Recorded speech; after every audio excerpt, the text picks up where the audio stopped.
Today we're doing a comeback to my favorite Illuvium mode, my favorite Illuvium game, which is the arena. We have neglected the arena for the last, 1-2 months because there's been Overworld, there's been Illuvium 0, but today I want to jump right back in it and see how we will do. Because we want to keep the videos a little bit short, we're gonna just play with one life. So as soon as we die, we're out. And this is again very good practice for Illuvium tournaments, where you really have to do some risk management to not die too early. That's really important, but you also have to play a little bit greedy so you can get into the late game. So that's what we're gonna do today. You can see your highest score of the day is nothing. It's gonna be our first run of the day, so we don't know what's gonna be in there. I just saw the first person on the leaderboard is on wave 32, so that's pretty high. And as you can see, our field of view is huge. We're looking for a huge fish island, so we're gonna scale that down because for Overworld it's pretty nice, but for the arena I like to be a little bit closer. That looks pretty good. We can see all the field, and we're gonna start off versus this Atipo. Usually I like to equip a sword. Oh, we got a big staff right here. Staff is really good for the late game. We don't have any swords, so I guess we're just gonna go with one of those daggers, give the best armor with it, and usually we should be able to kill this enemy unit, especially because it's a support, and supports are not the best units in one-on-ones. So it should be fine, especially as soon as our ranger casts his first Omega. We're gonna do a lot of damage. There's a lot of self-regeneration going on due to this unit being a support. But we got him. So first wave complete. By the way, you get income for every round. That for every 20 mastery points you save, you get 1 point of income next round. So we're trying to beat those waves as efficient as possible. Let's see our deck. What we got? We got a Goliath. We also got an Earth Shield, I believe. Yes, that will give us granite. We have a third granite right here, so we can run a 3 granite setup, which is usually pretty strong. We got a Seer and a Dorius, which is nice as well.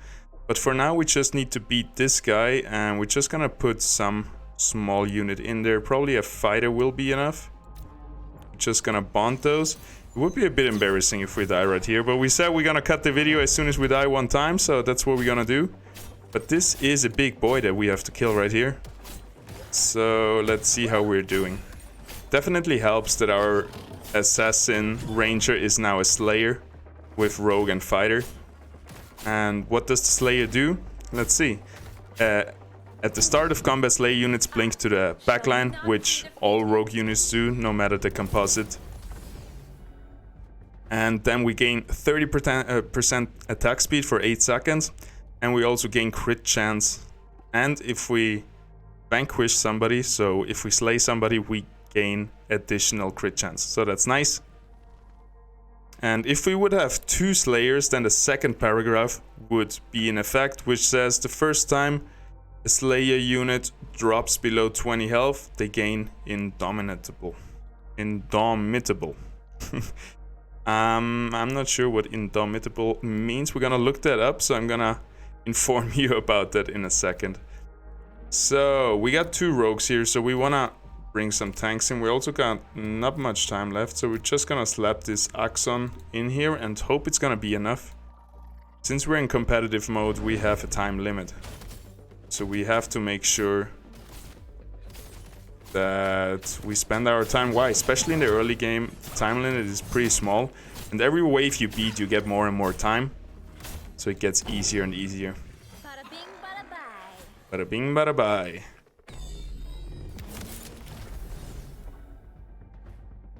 So what we got? We got 2 assassins once again. I think we're gonna go with the Earth Shield now. We're gonna get this and probably a Scarabog.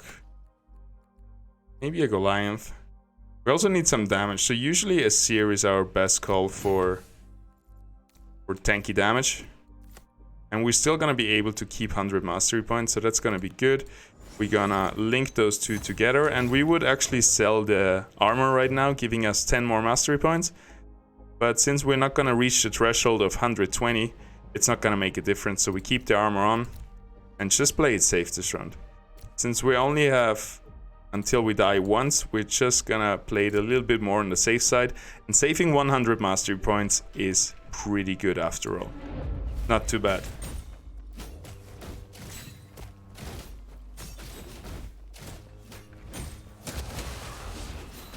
How is it looking? Pretty solid. Like, we knew there was no chance we would lose this round because the Seer is just really big boy. He's able to clear out a lot more than that. So what we got here, we got the tank. You can see it with the shield on his face. We also got a fighter. You can see there is some augments on his paws, which means he's a fighter. And then we got another fighter over here. The Doka is always a fighter. So usually we want to move away from tanks versus fighters. But since they're all melee units, this is really good versus our Seer. For our Seer. Because the more units that stand around Seer, the more he will hit with his Omega. So let's put a nice augment on him. This gives frost to all the attackers. And we gain dodge chance, which sounds really nice. So we're gonna put this on our Seer. We're gonna give him physical resistance because all those fighters are gonna do physical damage. Then we're gonna sell the armor to get the 100 mastery points. And now we should be able to beat this round. We should have let our ranger tank a little bit. Now all 3 units are on the Seer, which is kind of a waste of our tanky ranger. So we could have made it a support ranger or whatever, and she would have had more impact on this round. But as you can see, our Seer is just doing insane damage by spinning 1 time into 3 units.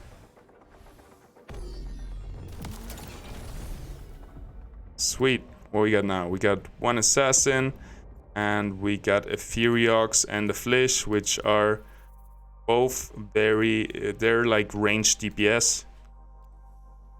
So this one is a Scion plus fighter, which makes it an Arcanite, but it still kind of works as it's still a ranged DPS. Usually a Scion will be your ranged DPS and a fighter will be your melee DPS.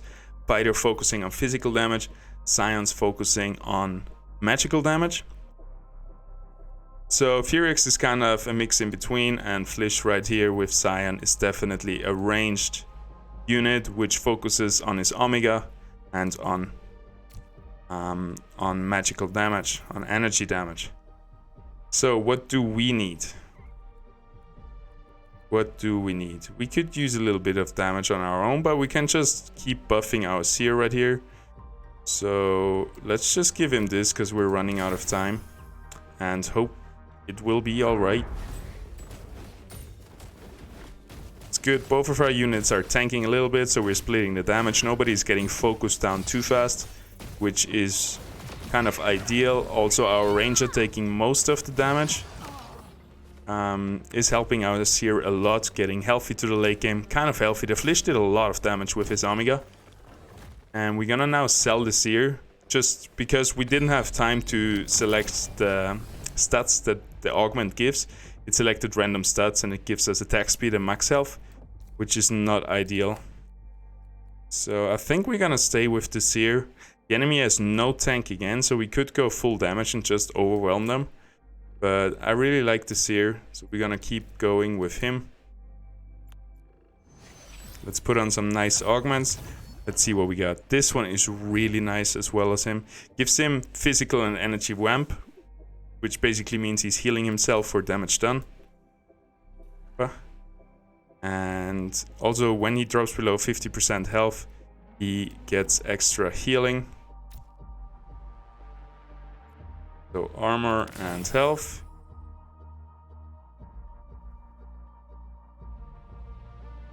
That. I really like this one, giving him dodge chance, which is one of the best stats. That's why wind, air, Illuvials are so strong, because dodging is really strong. We're gonna play it like this. We could have slapped the armor back on our ranger because we got 10 mastery points spare, but we're just gonna run it like this. Should be fine.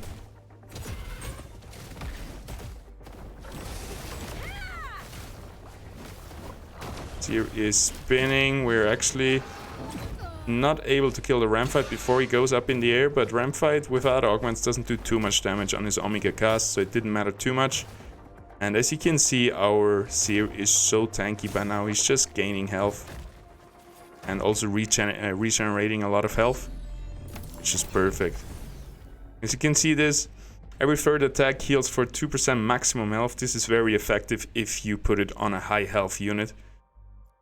So now the enemy team is getting a bit better. There is a lot of water, which means a lot of Omega cast, and there's a big Omega caster in the back, Dual F.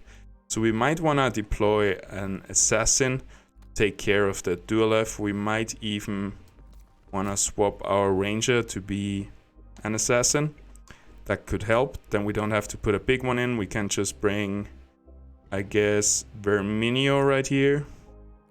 Or even Dash. Let's bring a Dash. Swap this to be... which one? It matter too much, I feel like. Just gonna take the cheap one. Since we got extra gold, we're also gonna put the armor back on. Now we should look pretty good. The Dual F should die pretty fast, and our our Seer right here should be able to tank those 3 melee units really well, doing a lot of damage to them. I hope the Dual F cast doesn't come through. It could do a lot of damage to a Dual F, to our Seer. But as you can see, Dual F is dying fairly quick, and yeah, didn't even get out of his Omega cast. It's a really good choice to bring in the assassins, take care of the Dual F, which was the biggest threat on the enemy team. After he's dealt with and our tank is just soloing 3 units anyway, we're good.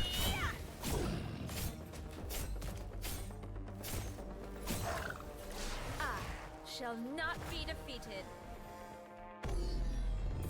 Alrighty, I'm just checking illuvialmaster.com. It's a nice resource for all the stuff. Maybe I can bring it up on screen right now.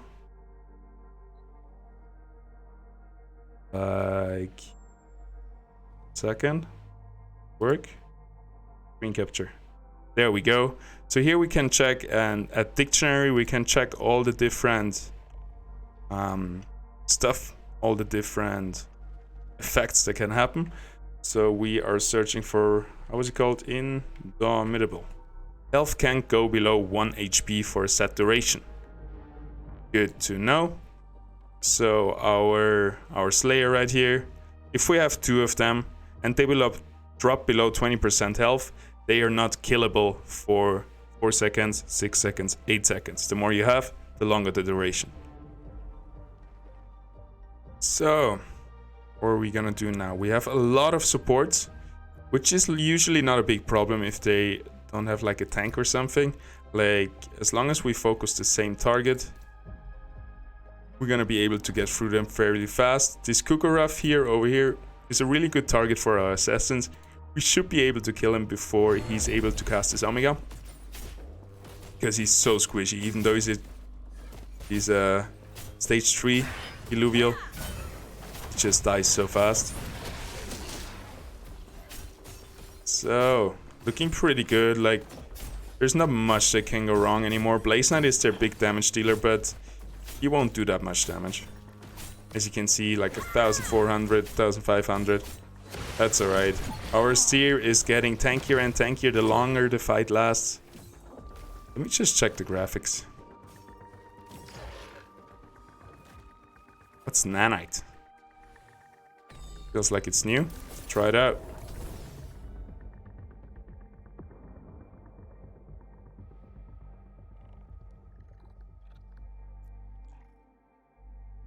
Alrighty, so what do we got?